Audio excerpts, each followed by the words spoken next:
5 राज्य के चुनाव प्रचार संपन्न हुए और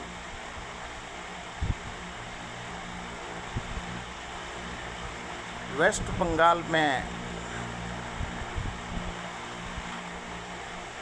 भारतीय जनता पार्टी और नरेंद्र मोदी अमित भाई शाह ने अपनी संपूर्ण ताकत 2.5 लाख फोर्स और पूरा SIR election commission Gyanesh Gupta पूरा ताकत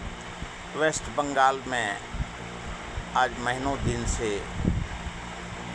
झोंका हुआ है और बिहार में जिस प्रकार से सत्ता काबिज किया, इससे अधिक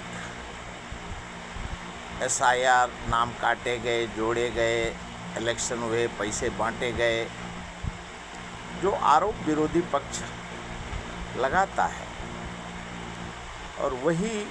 उससे ज़्यादा आरोप प्रत्यारोप TMC के ममता बनर्जी और उनके सारे नेता।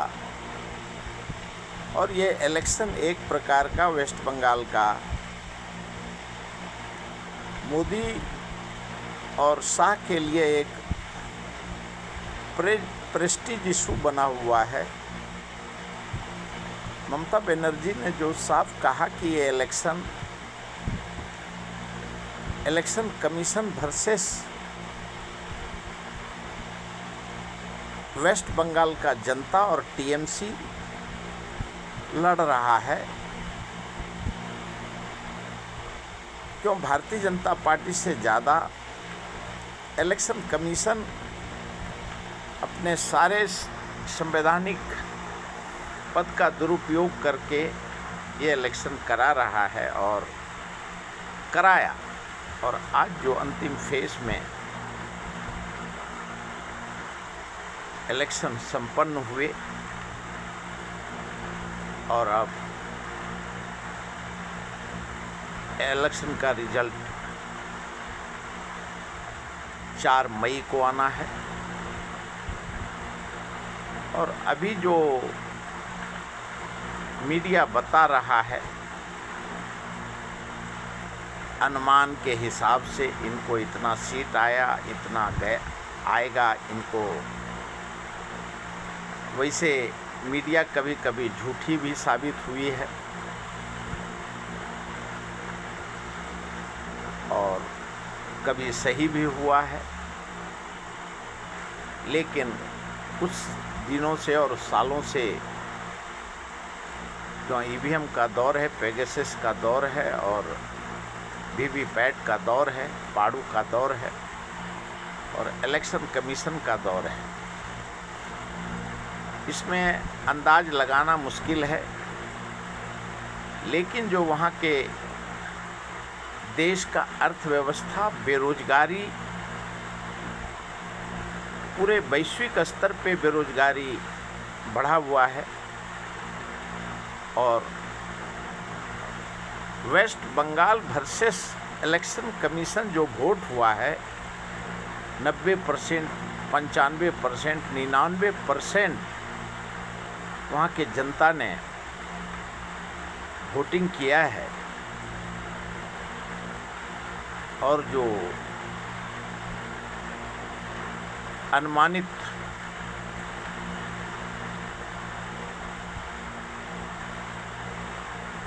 आंकड़ा मीडिया दिखा रहा है, लेकिन कितना भी पुलिस फोर्स हो, वहाँ का जनता को भारतीय जनता पार्टी और इलेक्शन कमीशन नहीं चाहिए। और एक तरफ वैश्विक युद्ध चल रहा है और एक ही फार्मूला, जो फार्मूला बिहार में लगाए गए, नाम काटने का, नाम जोड़ने का, और जिस स्कूल का नरेंद्र मोदी, अमित शाह भारतीय राजनीति के स्कूल का प्रोफेसर हैं, तो ममता बनर्जी भी वहाँ का जो उन्होंने बताने का कोशिश किया कि वो 4 तारीख को ही बता सकते कि वो प्रोफेसर हैं या प्रिंसिपल हैं, और अनुमानित जो लोग बता रहे हैं मीडिया वैसे दिखाने का कोशिश कुछ भी करे, लेकिन ममता बनर्जी जो उंगली उठा करके उन्होंने कहा कि हम 1/3 मेजॉरिटी से हम जीतेंगे, 200 से ऊपर सीट लाएंगे। वैसे भारतीय जनता पार्टी भी 200 सीट लाने का कोशिश कर रहा है, कांग्रेस भी लड़ा है, अन्य पार्टी भी, पूरे देश का राजनीति पार्टी वहाँ लड़ा है, और सभी अपने अपने दावे कर रहे हैं। लेकिन मतदाता खुल करके टीएमसी के पक्ष में, क्यों भारत में जिस प्रकार से मतदान हुए, सत्ता लिया, बेरोजगारी का शिकार, भ्रष्टाचार का शिकार, सबसे बड़ा मुद्दा है बेरोजगारी का, महंगाई का, और नीतिगत फैसलों का। वहाँ अभी जो मीडिया बता रहा, अनुमानित पोल बता रहा है कि सभी जगह भारतीय जनता पार्टी को डिफीट बता रहा है। अलग अलग मीडिया, कुछ मीडिया बीजेपी को संपूर्ण बहुमत दिखा रहा है। लेकिन जो 12 साल में काम हुए हैं, महंगाई और बेरोजगारी और भ्रष्टाचार देश में हुआ है,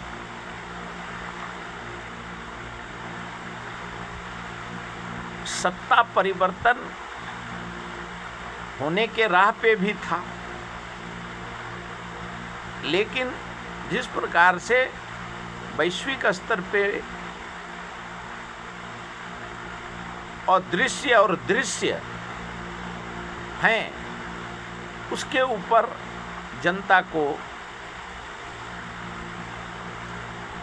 शक है, और भारतीय जनता पार्टी से अब धीरे धीरे लोगों का मोह भंग हो रहा है। क्यों? आज बीजेपी, आरएसएस, सत्ता और विपक्ष का सत्ता है, और आपसी 75 साल में रिटायरमेंट का चादर ओढ़ने वाला बात कहा, और जिस प्रकार से मधु किश्वर, सुब्रमण्यम स्वामी, मुरली मनोहर जोशी और दबे जवान से नितिन गडकरी, और हर राज्य में अलग अलग नेता प्रधानमंत्री के दावेदार हैं। लेकिन मोदी जी वैश्विक नेता हैं, उन्होंने कोशिश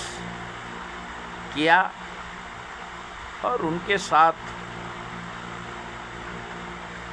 2 घराने हैं, अंबानी, धीरू भाई अंबानी के पुत्र मुकेश अंबानी, अनिल अंबानी और अडानी। भारत में जो तेल का खेल चल रहा था, उसमें जो अमेरिका ने आरोप लगाए कि रसिया के ऊपर जब सेंसर लगाया तो सस्ते दाम पे तेल खरीदने का अंबानी और रिफाइन करके यूरोपियन कंट्री, यूक्रेन और हर देश को महंगे दाम पे जिसका प्रॉफिट भारी मात्रा में मुकेश अंबानी को मिला और जो राष्ट्रपति डोनाल्ड ट्रंप जी का एक महीना पहले वो प्रेस को उन्होंने कहा कि मैं अंबानी का शुक्रगुजार हूं कि उन्होंने अमेरिका में सबसे बड़ा ऑयल रिफाइन का उन्होंने इंडस्ट्री लगाया है और उसके वजह से अमेरिका में लोगों को काम और अमेरिका का विकास में वो भागीदारी हैं और उनका डोनाल्ड ट्रंप जी ने उनका स्वागत किया था। दूसरे तरफ भारत की राजनीति में जो जानकार कहते हैं कि दो पूंजीपति वर्ग और खास करके कांग्रेस और सभी कांग्रेस पक्ष के विरोधी पक्ष, आज के विरोधी पक्ष नेता राहुल गांधी, कि अंबानी और अडानी के वजह से भारतीय जनता पार्टी और नरेंद्र मोदी को सत्ता मिला और उसी दोनों के वजह से आज जो ऑपरेशन सिंदूर में तक जो नरेंद्र मोदी जी को 56 इंच का सीना, वैश्विक नेता बोला जाता था और ऑपरेशन सिंदूर के वक्त जब से डोनाल्ड ट्रंप जी ने कहा कि हम न्यूक्लियर वार और 140 करोड़ जनता को मैं मरने से बचा दिया और मेरे कहने पे नरेंद्र मोदी ने वार को रोका। भारत के विरोधी पक्ष लोकसभा में, राज्यसभा में सवाल उठे और कांग्रेस ने मांग किया कि आप अगर डोनाल्ड ट्रंप का कोई हाथ नहीं है तो आप इतना कह दीजिए कि लेकिन उन्होंने नहीं कहा। बाद में डोनाल्ड ट्रंप जी ने रसिया के ऊपर सेंसर लगा दिया और जो बीच में इतने दरमियान में आरोप प्रत्यारोप लगे कि ये व्यापार करता है, वो व्यापार करता है और ख़ास करके अंबानी तेल सस्ते दाम में रसिया से ख़रीदता है, रिफ़ाइन करके महंगे दाम में यूरोपियन कंट्री और यूक्रेन को बेचता है और मोदी जी के ऊपर आरोप लगे। उसके बाद सेबी का मैटर आया। क्यों? अंबानी जी का और डोनाल्ड ट्रंप जी के अच्छे रिश्ते मोदी जी ने ही बनाए थे और क्यों तेल का लाखों करोड़ का व्यापार हुआ, उसमें अगर सरकार का भी जोड़ा जाए तो भारत सरकार को 7-8 हज़ार करोड़ का प्रॉफिट हुआ होगा अगर टैक्स के रूप में दिया होगा।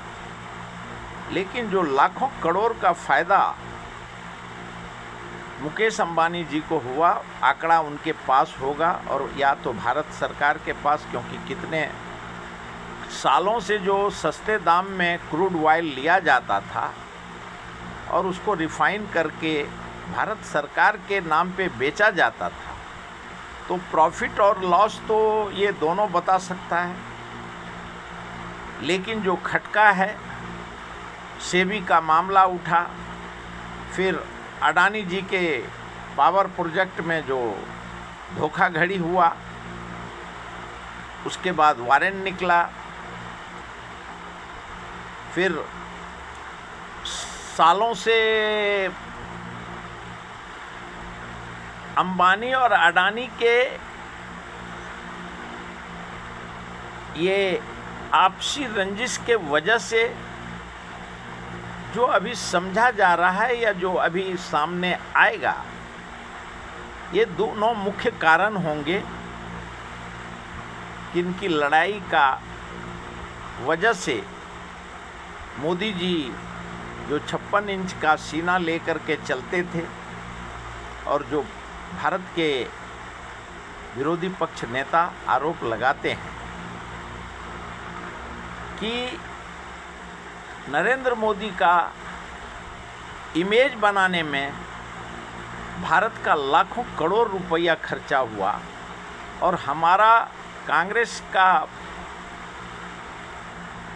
जो लोकसभा का नेता हैं उनका इमेज को खराब करने के लिए भारतीय जनता पार्टी और आरएसएस ने करोड़ों लाखों करोड़ खर्चा किए। लेकिन भारत का जनता कोई भी झूठ अगर बोलेगा तो एक बार बोलेगा, 2 बार बोलेगा, तीसरे बार में कोई झूठ को पचा नहीं सकता। और यहाँ तो बार बार झूठ बोलने का सवाल आ रहा है। अब लोगों को जो धर्म के नाम पे, जाति के नाम पे, भाषा के नाम पे, आरएसएस के नाम पे, जनसंघ के नाम पे, बजरंग दल के नाम पे, राम के नाम पे, हनुमान के नाम पे, मस्जिद के नाम पे, मुल्ला के नाम पे, हिंदुस्तान के नाम पे, पाकिस्तान के नाम पे, कब्रिस्तान के नाम पे, शमशान के नाम पे जो राजनीति परमानेंटली नहीं चलता है, उसके लिए भारत का सर्वांगीण विकास, इसके लिए 1971 में जब इंदिरा गांधी थी तो लोगों ने देखा, विश्व ने, कि सत्ता तो इन्होंने ले लिया, लेकिन साल भर में सारे लोग प्रधानमंत्री बनने के चक्कर में सबने सत्ता गंवा बैठे। अभी जो कल बल छल, अभी जो आरोप राहुल गांधी लगाते हैं कि ये आलंदी और गुजरात में इलेक्शन कमीशन से मिलके ये दोनों बैटिंग करता था और वहाँ से उठ के ये सेम पॉलिसी केंद्र में लगा दिया और ईवीएम का बैटिंग और सेटिंग करता है, कांग्रेस जो आरोप लगा रही है। और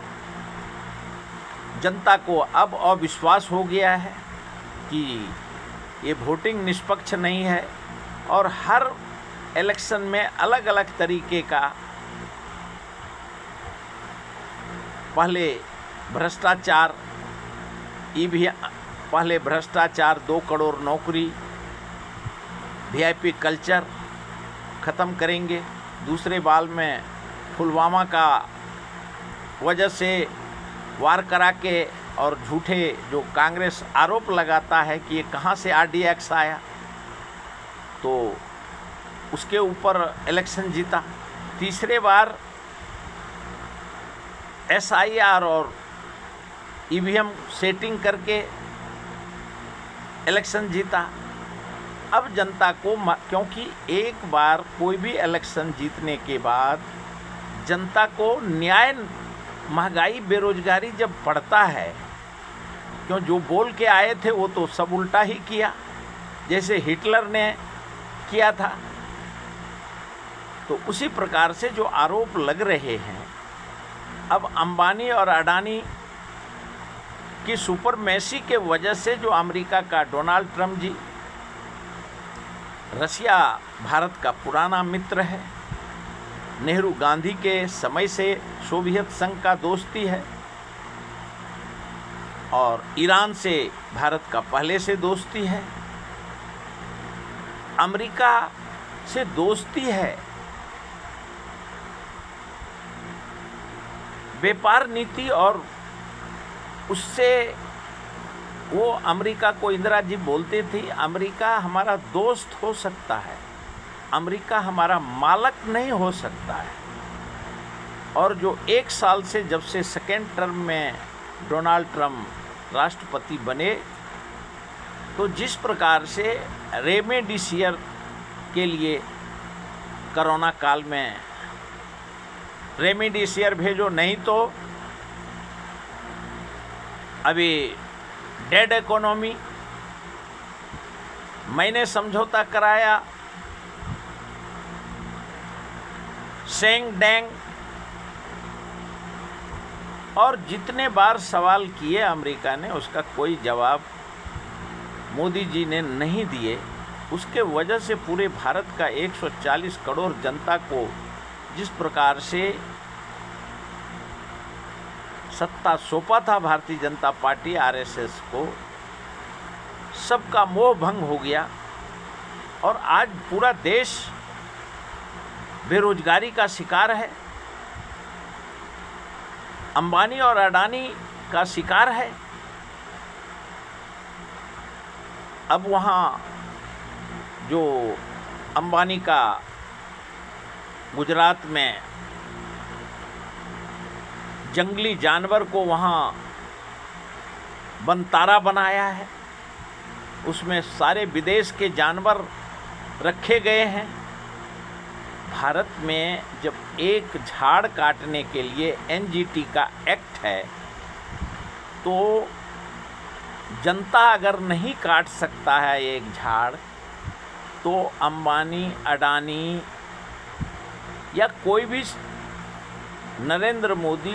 अमित शाह, राहुल गांधी, मल्लिकार्जुन खड़गे, ममता बनर्जी, अखिलेश यादव कैसा एक्ट को बाजू रख करके झाड़ काट सकता है, उसको भी लागू है। देश ने देखा कि किस प्रकार से नोटबंदी हुए, नोट बदले गए और भारत का जनता आज कोरोना काल से भिखारी हो गया। लेकिन यही अंबानी और अडानी के वजह से जो मोदी सत्ता में आए, अब लोगों को समझ में आया है। और भारत का जब संवैधानिक संस्था निष्पक्ष नहीं है, न्यायपालिका निष्पक्ष नहीं है, अभी जो बनतारा है, बनतारा के ऊपर कानूनी कार्रवाई करने का है। डोनाल्ड ट्रम्प जी ने अमेरिका के यूएस जस्टिस में जेफरी एप्स्टीन का, हरदीप सिंह पुरी और भारत के क्रिकेटर, फिल्म स्टार और कितने का लोगों का नाम है जेफरी एप्स्टीन में। और सेबी का जो अडानी पावर प्रोजेक्ट का घोटाला है, उसमें भी परेशानी है। और आपसी जो अंबानी और अडानी के आपसी अंदरूनी के वजह से उसका शिकार जिस प्रकार से दोनों ने मिलके नरेंद्र मोदी को भारत का प्रधानमंत्री बनाया, अब वही दोनों के आपसी टकराव और आपसी खेल के वजह से नरेंद्र मोदी जी को सत्ता से आरएसएस हो, भारतीय जनता पार्टी हो, और अब कौन सा पक्ष अंदर से विरोध कर रहा है, कौन क्यों सबको प्रधानमंत्री बनना है। और भारत का जनता अब ये मूड में नहीं है कि क्यों 5 साल में 5 प्रधानमंत्री बदली होने वाला देश, वहाँ ये 12 साल से बैठे हैं जो आरोप विपक्ष लगा रहा है। तो भारत के जनता को एक ही खिचड़ी और पसंद नहीं है, इसके लिए वो बदलाव करने के लिए भरसक उन्होंने वोटिंग किया। और वोटिंग जब उनके खिलाफ में हो रहा है तो उसके बाद भी वोट मिल रहा है, तो भारत का जनता स्पष्ट रूप से बीजेपी और आरएसएस के खिलाफ है, नरेंद्र मोदी जी के खिलाफ है। चाहे आप कितना भी ए टीम, बी टीम, सी टीम रहे, भारत के जनता को न्याय चाहिए। भारत का संवैधानिक संस्था है, उस संस्था के साथ चलने की जरूरत है। लोगों को एक दिन में शक होता है। 70 साल के राजनीति पार्टी जिसने देश को आज़ादी दिलाया, उस पार्टी को, भारत के जनता को हटाने में 400 सीट लाने वाला भारत कांग्रेस उसको 44 पे ला दिया। तो भारतीय जनता पार्टी को जो अभी और नरेंद्र मोदी जी को, अडानी को, अंबानी को जो लगता है कि हम जिंदगी भर सत्ता में बैठेंगे, वैसे पूंजीपति वर्ग को कोई सत्ता कौन आता है, नहीं आता है। उनको जो करना था, कमाना था, उन्होंने कर लिया। अब उनको आगे का भविष्य देखना है, आगे और भी। अब उनके युद्ध के चक्कर में आपसी अडानी और अंबानी, अमेरिका और रसिया के चक्कर में नरेंद्र मोदी जी राजनीति के शिकार हो चुके हैं। चाहे वो 5 राज्य का इलेक्शन हो या बिहार का इलेक्शन हो, जनता भारत का लिटरेट है। लेकिन ईडी, सीबीआई, अभी जो बड़े बड़े वकील प्रशांत भूषण, कपिल सिब्बल, दबे, रिटायर जज, संवैधानिक संस्था पे बैठे पद पे टीएन शेषन, कुरैशी, एक से एक चीफ इलेक्शन कमीशन हुए और वो संविधान से चलते थे। लेकिन संविधान के ऊपर और न्यायपालिका के ऊपर कभी कांग्रेस ने भी ये हिमाकत नहीं किया कि हम उसके ऊपर कब्जा करेंगे। इंदिरा गांधी को 1971 में इसी न्यायपालिका के वजह से राजनारायण के केस में प्रशांत भूषण जी के पिताजी शांति भूषण ने सत्ता से बाहर किया था। लेकिन यहाँ तो अभी ये समझ में आ रहा है कि न्यायपालिका भी केंद्र सरकार के अधीन है, क्यों कोई जजमेंट ही 12 साल से किसी जनता के या किसी इंडस्ट्रियलिस्ट के पक्ष में नहीं है। 2 इंडस्ट्रियलिस्ट के पक्ष में है, बाकी सब विरोध में है। तो अभी स्वामी जी सारे जो चाइना का ज़मीन अधिग्रहण चाइना ने किया, इंक्रोचमेंट, उसके ऊपर सवाल कर रहे हैं। एप्स्टीन का सवाल कर रहे हैं मधुकेश्वर जी, और धीरे धीरे सब रोड पे पूछ रहे हैं अंदरूनी क्यों उनको, और अगर नहीं करेंगे तो योगी जी कब प्रधानमंत्री बनेंगे, देवेंद्र फडणवीस जी कब बनेंगे। मुरली मनोहर जोशी और अडानी जी को थिंकिंग टैंक में रख दिया। हेमंता शर्मा, शिवराज सिंह चौहान, सारे प्रधानमंत्री के जितने 20-20 साल, 30-30 साल मुख्यमंत्री रहे, उनको मौका नहीं मिल रहा है। सभी अब सामने आकर के बिलबिला रहे हैं और सबको प्रधानमंत्री का कुर्सी के नज़दीक जाने का रास्ता ढूंढ रहे हैं। और वो रास्ता बनाने में सुब्रमण्यम स्वामी, मधुकेश्वर, प्रकला प्रभाकरन, यशवंत सिन्हा, मुरली मनोहर जोशी और विरोधी पक्ष से ज़्यादा तो सत्ता पक्ष में अब प्रधानमंत्री के लालसा हैं, क्योंकि भारत के विरोधी पक्ष नेता ने पहले ही कह दिया है हमें बनना ही नहीं है, हम 2029 में बनेंगे। तो 2029 तक जिसको जिसको प्रधानमंत्री बनना है वो सबको, चाहे पार्टी में युद्ध करे या अमेरिका में जाके करे या भारत में करे, वो उनको अपने पटल पे सही बात जनता के सामने में लाने की ज़रूरत है। और दो पूंजीपति वर्ग के वजह से सत्ता में बैठे और वही दोनों इनको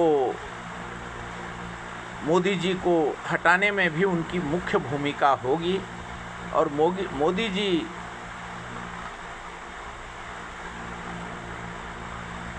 एक डायनामिक, उन्होंने ऐतिहासिक फैसले लिए हैं। उनका नाम राजनीति में गांधी नेहरू के बाद सबसे ज़्यादा दिन प्रधानमंत्री बनने का उनका